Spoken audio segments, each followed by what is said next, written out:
A domain of unicellular prokaryotes with cell walls. Bacteria. Bacteria are tiny, single celled organisms that can be found almost everywhere and play essential roles in various processes like decomposition and digestion. Imagine you're trying to build a sturdy sandcastle at the beach, but the waves keep washing it away. This situation is similar to how bacteria, specifically a domain of unicellular prokaryotes, have to protect themselves in a constantly changing environment. Just as you would build a wall around your sandcastle to shield it from the waves, bacteria have cell walls that provide structure and protection from external forces, ensuring they remain intact and functional despite the challenges around them.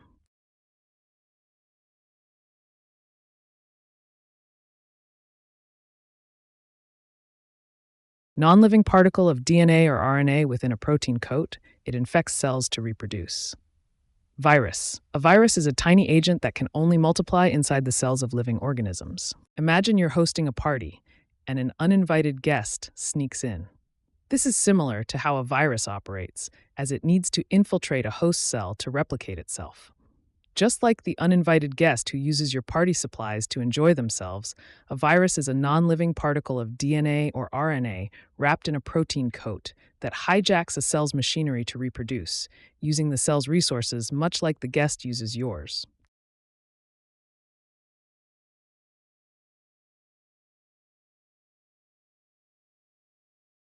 Asexual reproduction, where a new organism forms as an outgrowth of its parent. Budding. Budding is when a new organism grows directly from the body of its parent. Imagine you're kneading dough for bread, and you notice a small piece starts to tear away but remains attached, forming a little lump. This is similar to budding in asexual reproduction, where a new organism starts to grow as an outgrowth from the parent organism. Just like that lump of dough that eventually separates and becomes its own piece, in budding, the new organism will eventually detach and live independently, with all of its genetic material derived from the parent, much like how the lump of dough still contains the same ingredients as the original dough.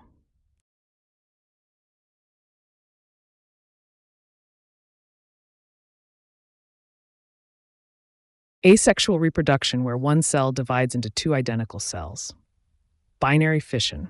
Binary fission is a process in simple organisms like bacteria, where a single cell splits into two identical cells. Imagine you're preparing dinner and need to evenly split a large pizza into two identical halves. This task relates to binary fission, where a single cell divides into two identical cells, much like how you split the pizza into two equal parts. Just as the pizza halves are mirror images, each new cell produced during binary fission is an identical copy of the original, ensuring that each slice or cell retains the same ingredients or genetic material as the original.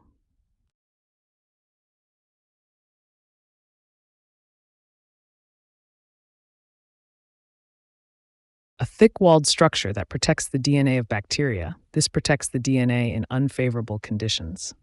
Endospore. An endospore is a tough, dormant form that some bacteria can take to survive harsh environments.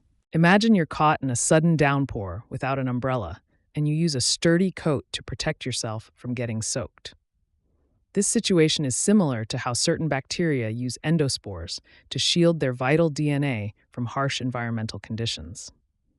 Just as the coat acts as a barrier to keep you dry until the rain stops, the endospore forms a thick protective wall around the bacterial DNA, ensuring its survival until favorable conditions return.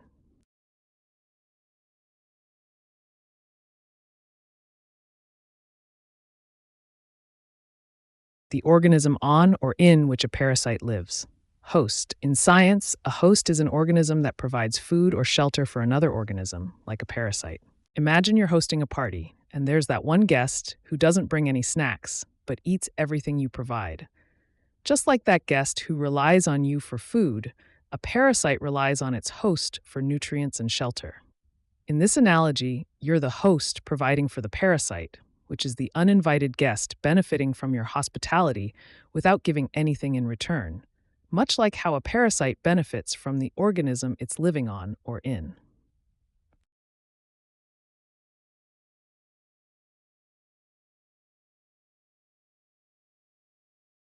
An organism that lives in or on another organism, harming it in the process, like lice or ticks. Parasite.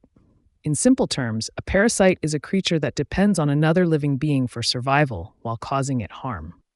Imagine you're at a dinner party, and there's that one guest who never brings anything but always eats the most and leaves a mess. This situation is much like how parasites, such as lice or ticks, operate by living off a host, taking nutrients, and causing harm in the process. Just as the inconsiderate dinner guest drains resources and creates problems for the host, parasites drain nutrients and energy from their host organism, often causing disease or discomfort.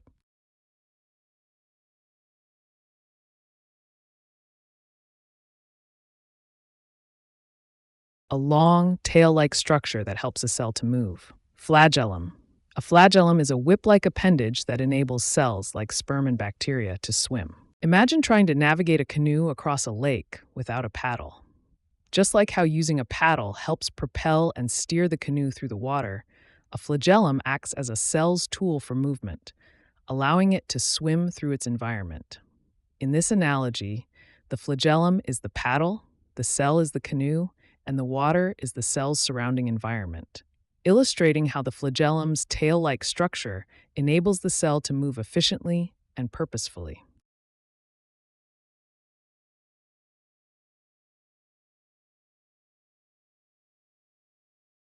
A unicellular or multicellular organism that is not plant, animal, or fungus.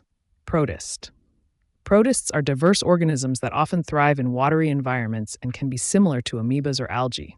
Imagine trying to organize your closet and finding a sweater that doesn't quite fit with your winter clothes, but also isn't suitable for summer attire. Similarly, protists are organisms that don't neatly fit into the categories of plants, animals, or fungi. Just like the sweater exists in your wardrobe without a specific category, protists exist in the biological world as a diverse group of organisms that defy simple classification, being either unicellular or multicellular entities that don't align with the more distinct groups of life.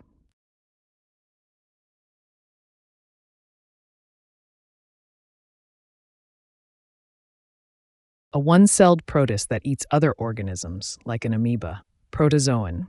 Protozoans are single-celled organisms that can move and feed like tiny animals. Imagine you're at a crowded buffet, trying to decide which dish to pick among the array of options.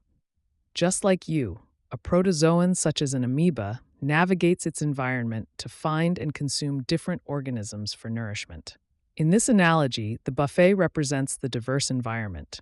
You are the amoeba making decisions, and the various dishes are the different organisms available for consumption.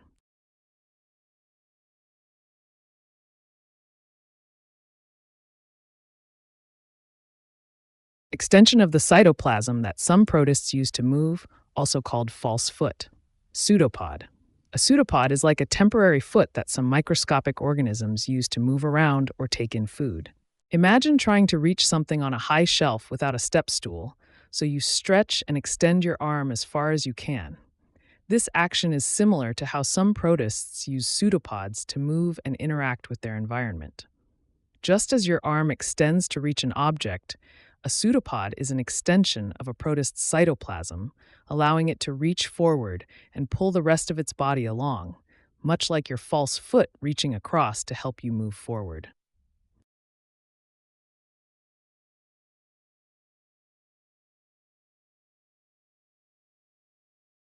Short, hair-like projections that help an organism move. Cilium. A cilium is a tiny, hair-like structure on cells that helps them move or sense their surroundings. Imagine trying to move a heavy couch across a carpeted floor all by yourself. Just as you might use small, repetitive pushes and pulls to gradually nudge the couch forward, cilia are like tiny oars that propel an organism through its environment. The way each push and pull of your hands moves the couch is similar to how cilia's coordinated movements help an organism navigate through liquid, each hair-like projection acting like a miniature paddle pushing against the water to create motion.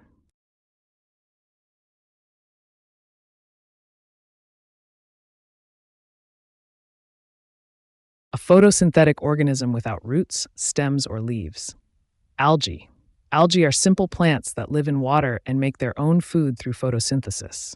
Imagine trying to set up a home office in a small apartment with limited space and resources. Just like you creatively arrange your furniture and devices to fit and function without having a designated office room, algae manage to perform photosynthesis without the traditional plant structures like roots, stems, or leaves. In this analogy, your home is the environment. Furniture placement is the algae's ability to capture sunlight, and the absence of an office room parallels algae's lack of complex plant structures. Yet both achieve their goals effectively.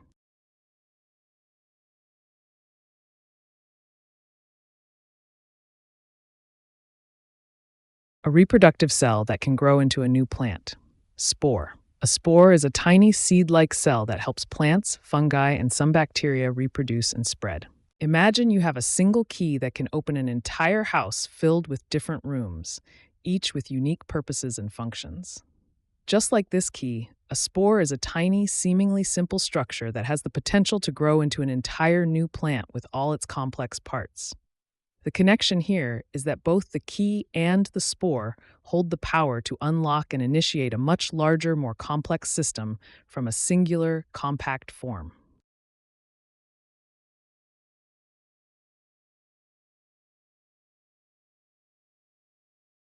The thread-like tubes that make up the body of a fungus.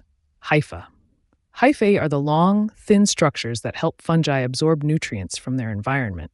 Imagine trying to untangle a set of earphones that have been jumbled up in your pocket. Just like those thin, intertwined wires that create a complex network allowing sound to flow, hyphae are the thread-like tubes that form a web-like structure making up the body of a fungus. Just as each earphone wire is essential for delivering sound to your ears, each hypha in a fungus is crucial for absorbing nutrients and facilitating growth, forming an interconnected system that supports the larger organism.